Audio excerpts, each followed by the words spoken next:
Welcome to Crash Concepts, where the economy, energy, and the environment are explored. Up next, fresh ideas and insights into the factors that are driving the world and shaping your future. Presenting information you can't afford to live without, here's Chris Martenson. Welcome to this Peak Prosperity podcast. I am your host, Chris Martenson, and today we're going to delve into one of the most important topics of life, being in shape. Note I did not say getting in shape, as if that were the goal, but being in shape. Whether your aim is to be more resilient or more healthy or both, being in shape, it's essential. Now, to set the stage, I'm 50 years old. I weigh about 30 pounds less than I did a bit over a year ago. I exercise regularly, but not exhaustively. With my average daily workout, it's about 10 minutes. Once upon a time, I used to spend up to an hour a day in the gym and achieved less results, and that was when I was younger. I eat differently, I exercise differently than I used to, and one of the more profound books that transformed my views was The Primal Blueprint by Mark Sisson. In there I learned that modern dietary wisdom, and I hope you can hear me hanging up some air quotes there, wisdom is anything but wise, and that my prior approach to grinding out exercise routines was, well, it was all wrong, at least from a human DNA blueprint standpoint, which we're going to find out about today. We have a chance today to talk with Mark Sisson, a prolific and energetic author, speaker, and businessman dedicated to changing how you eat, look, exercise, and feel. Besides his many books, he runs marksdailyapple.com, a website with an enormous wealth of information on health, fitness, nutrition, success stories, a ton of other resources, and you can find links to both at the bottom of the page this podcast is posted to. Mark, it's a real pleasure to talk with you today. Thanks for having me, Chris. Great to be here. Great. You know, I was completely taken by your personal story, beginning all the way back at the time when you were a marathon runner and what you learned from that experience. Could you retell that to our listeners? Because I've probably told your story a dozen times this year. Sure. I started out with an interest in being healthy, really. That was my goal at an early age. And I recognized that was an important part of who I was, so I read everything I could on what it took to be healthy. Of course, being fit was included in that category. I started running because in those days it seemed that aerobics was the way to go. I had read Ken Cooper's book on aerobics and really liked that concept, so I did some long-distance running. I embarked on a very high carbohydrate, complex carbohydrate-based diet to fuel that amount of running. I pretty much did everything that conventional wisdom said it was going to require to become healthy. And in the interim, or in the process, I became very fit and very fast, and I wound up being a national class marathoner and ultimately a triathlete. But along the way, I sort of lost sight of my original goal, which was to be healthy. And what I noticed was that while I was race fit and fast, I was kind of falling apart on the inside. I wound up with osteoarthritis in my feet, tendonitis in other joints in my body, upper respiratory tract infections 6 or 8 times a year, irritable bowel syndrome. I really was a wreck. And it was kind of bizarre to me to reflect upon that here I was basically the poster child for fitness. I was on the cover of Runner's World 3 times, and yet, I was kind of killing myself on the inside. So when I finally, at the ripe old age of 28, had to retire because of these injuries and this nagging illnesses and injuries that were taking me down, that's when I really started to look at what does it take to be as lean and strong and fit and healthy as we possibly can be with the least amount of pain and suffering and sacrifice possible. That began what is through today been a 30-year odyssey in research and delving deeply into the way the human body works. And what we've discovered just in the last 10 years is that much of how our body operates is with these genetic switches. Our bodies are the result of 2.5 million years of human evolution, upright bipedalism, based on certain ways of eating, certain ways of moving, certain amounts of sleep and sun exposure.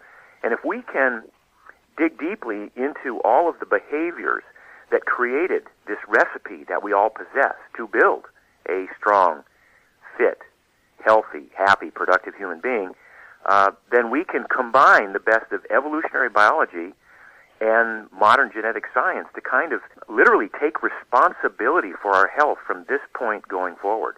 Well, let's jump to the end of that. You were 28 when you started to, I guess, depart from what was your tried and true ways of doing things, and then over this odyssey. So here we are, 30 years later. So how old are you now? I'll be 60 this summer. Ooh, 60 this summer. Well, I just turned 50. I know what those landmarks look like. 50's easy, Chris. And I've seen your pictures. If I could say this, you're ripped, and you look to be remarkably healthy. How do you feel today? I feel fabulous. I have reoriented my exercise style in a way that has me training the least amount I possibly can in the gym, doing very specific movements, body weight exercises, push-ups, pull-ups, dips, lunges, squats, and so on, so that I can orient the rest of my exercise style to play. So I try to spend as little time in the gym as possible, but as much time as I can engaged in playful movement, which includes stand-up paddling, ultimate frisbee, snowboarding, even hiking when I'm excited about hiking, and in that manner, I've kind of reoriented my approach to movement such that I don't dread any workout. I look forward to movement. Fantastic. Okay, so what you've just started to articulate is what I learned in the primal blueprint. And you started by saying, look, we're these genetic creatures. We were shaped by millions of years as humans, but probably billions of years evolutionarily across all of our different gene structures, and they're tuned for certain things. And in that tuning, there are two major aspects of this. One is how you move and exercise, and the second being how you eat. Since we started with the moving, what is it that you found and articulate in the primal blueprint that suggests that the way in which most people might think of as exercise, these grueling, grinding, no fun, get through them but don't look forward to them kinds of practices, why are those off the mark?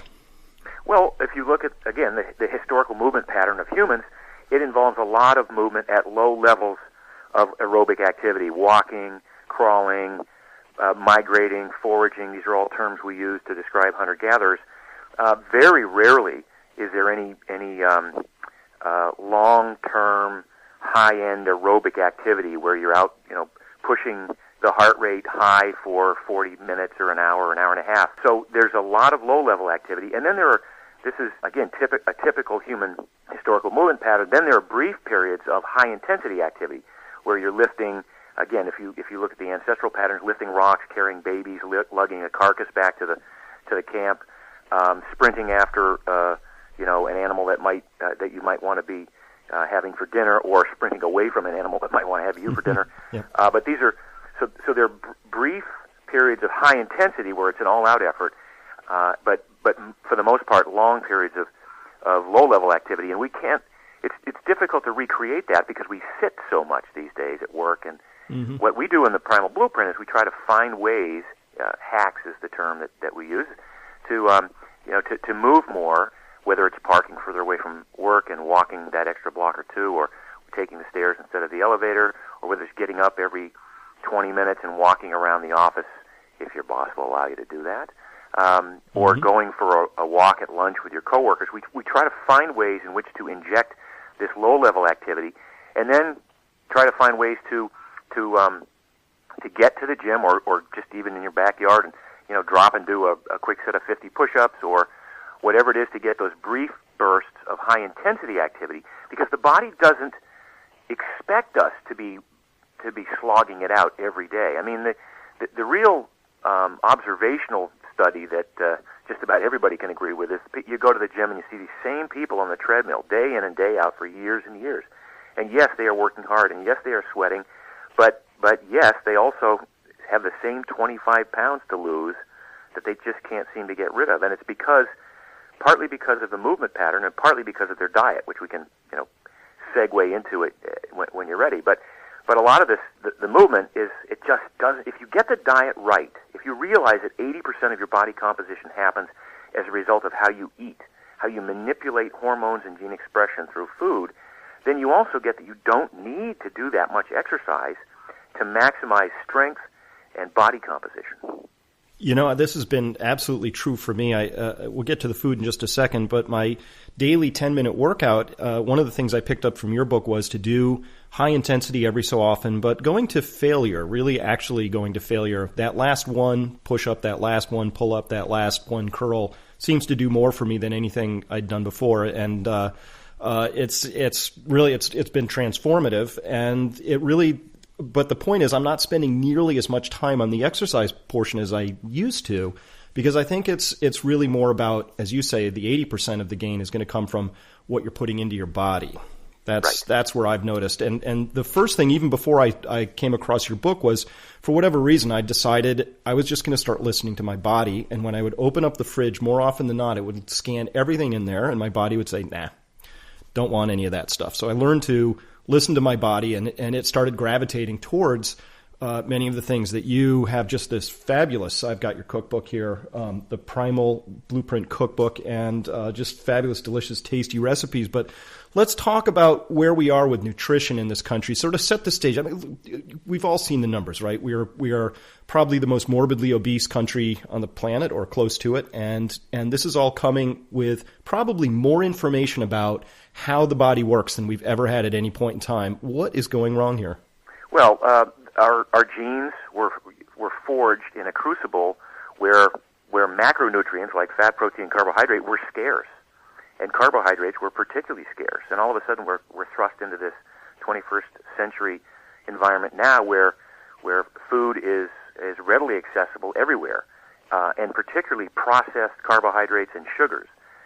The effect that those have on the body are devastating over a lifetime. And what we try to do with the Primal Blueprint is we try to convince people the idea that humans are designed to burn mostly fat for fuel. We are not supposed to be relying on a fresh supply of carbohydrate every 3 hours throughout the day to get us from point A to point B. When we become good at burning our stored body fat, then we unburden ourselves of having to eat on this regular schedule, and the issues that come from this roller coaster of blood sugar levels and energy levels throughout the day, because when we reprogram our genes in the direction of deriving most of our energy from stored body fat, we are kind of reaccessing that factory setting that we all have at birth.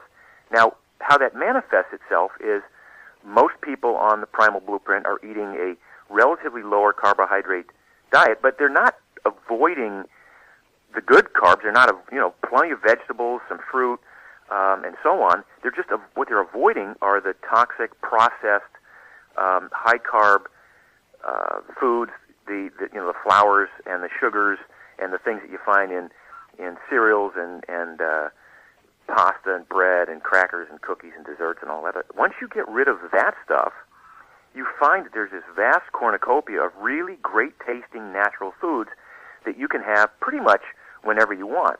Now, when I say whenever you want, one of the great things that happens as a result of starting to eat this way is that your appetite starts to regulate itself, and you don't get these cravings.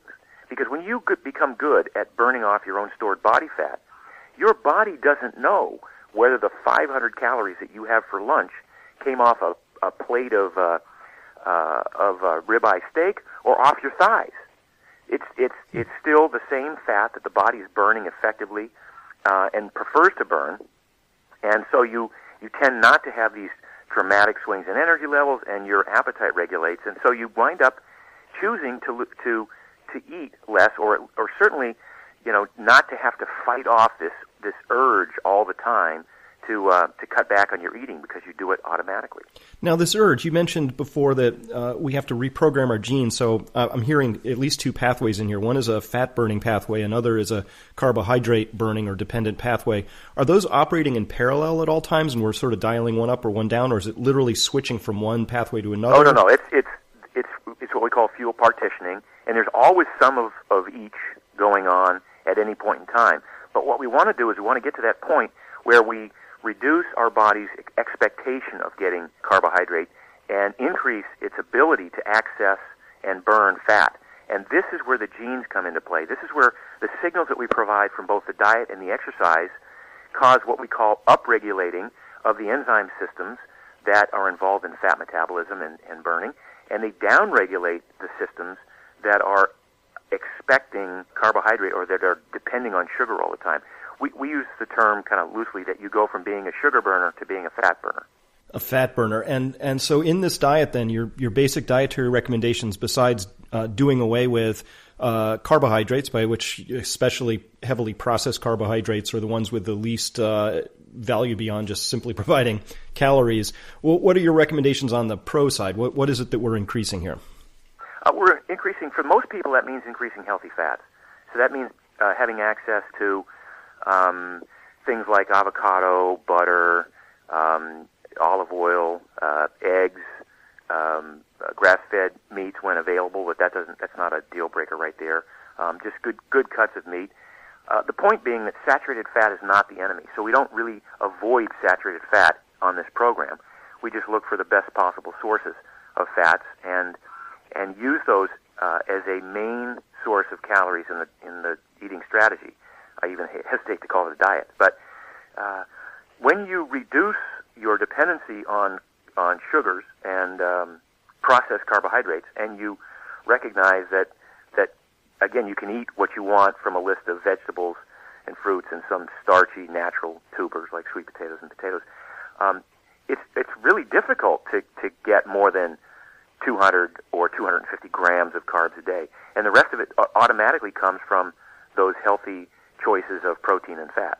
Now, we're not overly dependent on protein. I started out in this investigation thinking protein was the ultimate king, and you had to have, you had to match your protein intake with, a gram per pound of body weight every day. I've become less and less beholden to that kind of mantra, and I don't think we need as much protein as, particularly if we've become good at reorienting ourselves at accessing stored body fat. We enter into this protein-sparing phenomenon that is also part of our evolution, and that we don't require that much dietary protein on a daily basis. Okay, so what does a typical eating day look like for you?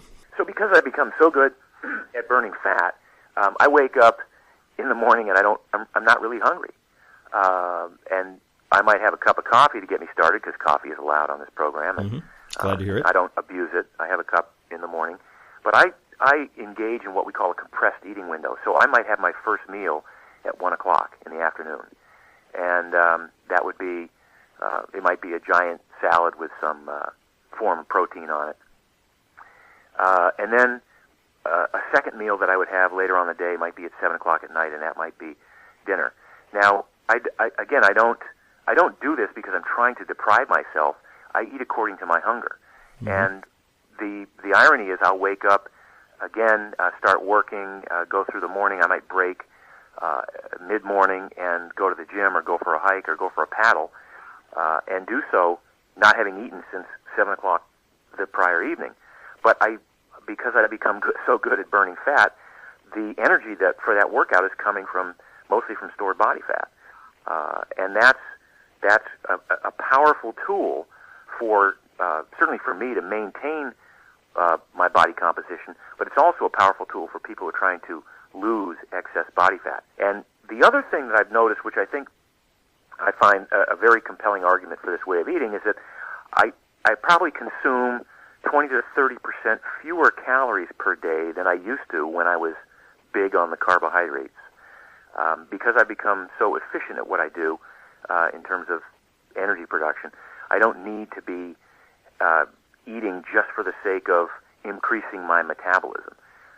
And that's another thing that we learn within this primal blueprint strategy, is that the human body wants to conserve energy. So we try to figure out ways that we can conserve energy without gaining body fat, and it works beautifully for most people. Interesting. So you are comfortable not having breakfast in the morning. Do you feel like, is that because of how your body is conditioned, or would that be true for everybody? Well, it's interesting. You're right, because everybody is different. We talk about this experiment of one. We know that the body's biochemistry works the same in everybody. It's just the degree to which it works. It's the degree to which you build muscle, or the degree to which you store fat, that differs among individuals as a result of your own unique little genetic tweaks, the contributions that your parents made to who you are. In many cases, in a lot of cases, people will agree with me that they wake up, they're not hungry for breakfast, once you get out of your head that breakfast isn't necessarily the most important meal of the day, and it's, you're not going to fall apart if you don't have breakfast, and it becomes okay to not eat if you're not hungry. I mean, that's probably the most important cue for me, is if I'm not hungry, why do I want to eat? Mm-hmm. So a lot of people do share in that experience. Others say, I wake up and I'm hungry, so I have some breakfast, and that's fine too. There's no real hard and fast way to do this, other than generally to get into this reprogramming of your genes to be very good at burning fat and not so dependent on carbohydrate.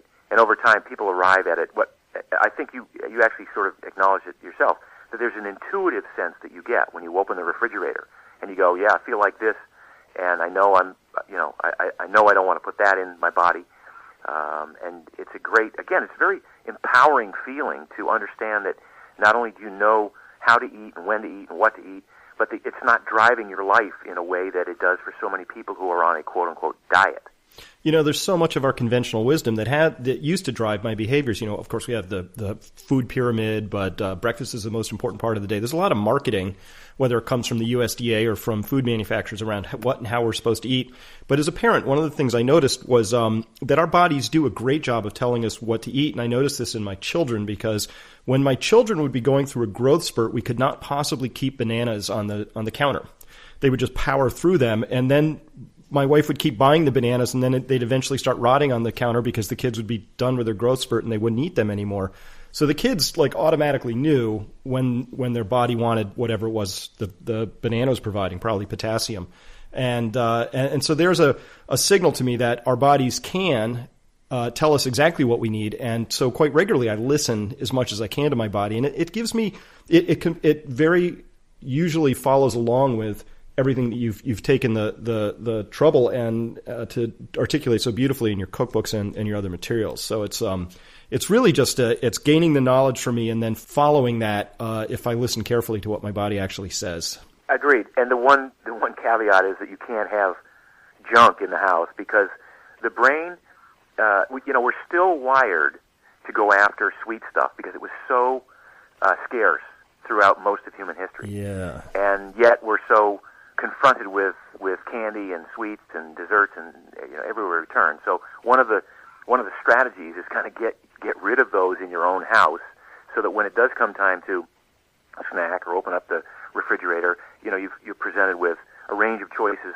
any one of which would be appropriate in the context of what you're feeling in that particular moment. Whether you need a high carbohydrate bump, which is fine, or whether you're going to, just take the edge off with a high-fat snack. I mean, I keep macadamia nuts on hand a lot. They're my favorite snack, and they take the edge off like nobody's business. So I found that that's a great tool to use in the event that I don't have time to fix a meal, and I want to take the edge off until I do have time, but I don't want to be tempted to go for the fast food drive-through, or some packaged snack that's just happens to be staring at me from the shelf. I totally understand exactly what you're saying. Now, I think a question that comes up a lot for people when they hear about a diet like this, or sorry, not a diet. That's the wrong word. That's fine. We'll call it a way of eating. I have some questions. Is it hard? Is it expensive? Is it time-consuming? Because when I walk down the vegetable aisle at my store, I get sticker shock a lot these days. Yeah.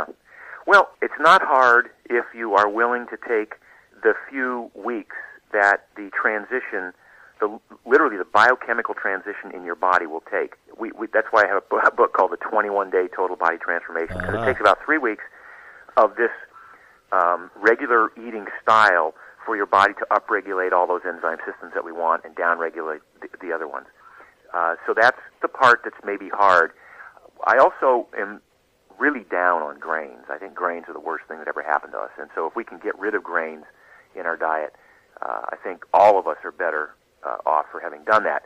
And for a lot of people, grains have an opiate-like effect on the brain. So it's that difficult transition time. But almost invariably, people get through that transition. They go, "Wow, I feel I don't crave them anymore. I don't need them. I recognize that I was bloated when I ate them, or that I had, gut issues when I ate grains. So I'm better off having gotten rid of grains." You don't have to go for the most expensive cuts of grass-fed meats or wild salmon on this program, as some people would assume. This is really about getting rid of all of the peripheral crap, for lack of a better word, the packaged goods. You know, a box of cereal, I haven't bought one for years, but a box of cereal is, $4, $5, $6. If you get rid of a lot of the peripheral stuff and just focus on the produce and the good cuts of meat, fish, fowl, eggs, and so on, it doesn't have to be expensive. In fact, it can be a wash in terms of your overall costs or expenses. But what I would rather people look at is, all right, over a lifetime, if I don't start eating this way and I continue to eat the standard American diet, there's a strong possibility, like it's better than 50-50, that I will wind up with some kind of a heart condition or some kind of a long-term metabolic problem that's going to cost me hundreds of thousands of dollars in not just medical issues, but lost work time or just quality of life issues. So the investment that I make today in making that transition will pay off probably better than any 401k you could ever imagine over a lifetime. That's an excellent point. Where does gardening fit into your plan here? Gardening's great. I mean, for a lot of reasons. Getting out in the sun means you're getting some vitamin D, and one of the things you learn from the Primal Blueprint is that this admonition that dermatologists have given us over the years to avoid the sun is probably causing more problems in terms of increased amounts of cancer from avoiding the sun than were ever caused by being in the sun too long. So getting out and gardening gets you in the sun. Playing in the soil, there's a bacteria in the soil that are there to interact with our skin and cause an immune response that's a beneficial immune response. So people who are out in loam and soil and working the soil tend to, it's been shown in research, to have more effective immune systems. Ultimately, just the fact that you can grow your own vegetables. Again, if we're talking about a sense of personal responsibility and personal empowerment and control, there is nothing like taking control of your health away from your doctor or the AMA, your insurance company, and saying, you know what, I got this. I am going to be totally in control of my health from here on out. And then the other part of that is being in control of my food production to a certain extent. And if you're growing your own vegetables, or some people just have an herb garden or whatever, and there's a real sense of empowerment there to say, wow, I've gained an element of control that I never thought I could have, and it feels good. Absolutely, and it's for me, it's something I happen to enjoy a lot, but I also get to control the quality of the food, and I'm a big fan now of understanding how the nutrients and micronutrients in particular cycle through, and it turns out a lot of industrially farmed produce these days is really starting to get stripped of nutrients, whether you think that's important or not. I do, and so I love the gardening as both it's beautiful and it gives me that sense of control, which I love in this day and age. Absolutely. So somebody's spent the 21 days. I would really direct people to look at some of the success stories, which you've just got a ton of out there on your website. But people have come back with just a raft of anecdotes for you. One woman was saying her migraines went away. Other people have, long-term metabolic sort of issues cured themselves, if I can use that term. How many of those anecdotes do you have? And is that to you a real and verifiable result of being on this program? Yeah, it's funny. We now have this month we will hit 2 million unique visitors for the month of January. Wow! And we have tens of thousands of reported anecdotal responses, thousands of recorded, very extensive testimonials from people who've sent in letters or participated on our forums. And every week, we have a featured success story with photographs on Fridays on Mark's Daily Apple, and that's now in the hundreds. So we really, when people say, well, wait a minute, there have been no studies done in this area, I go, dude, you can show me your studies of people filling out questionnaires about what they ate last week or 2 months ago, and maybe come up with some kind of correlation there.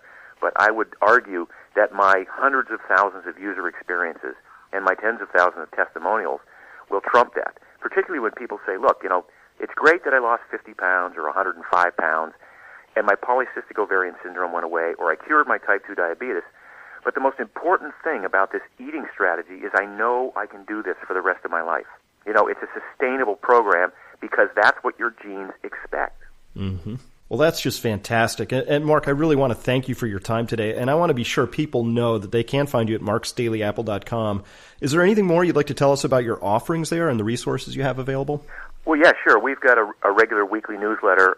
If you sign up for that, you can download our 92-page Primal Blueprint fitness book and several user-generated cookbooks. That alone is, has a tremendous amount of value for a lot of people. And then, we send out a weekly newsletter. We post daily at Mark's Daily Apple. I mean, it's been for 6.5 years. There's been a new, I like to say, exciting or insightful article every day for the last 6.5 years. So it's a great place to come to. A lot of people use it as their first stop of the day. I encourage everyone to sign up for the newsletter, get the freebies, and play with us. Fantastic. I certainly hope people do. And I want to thank you again. And I hope we've managed to inspire somebody to literally change their life for the better. Well, I appreciate your having me on, Chris. It was a great experience. I hope we can do it again. Pleasure was all mine.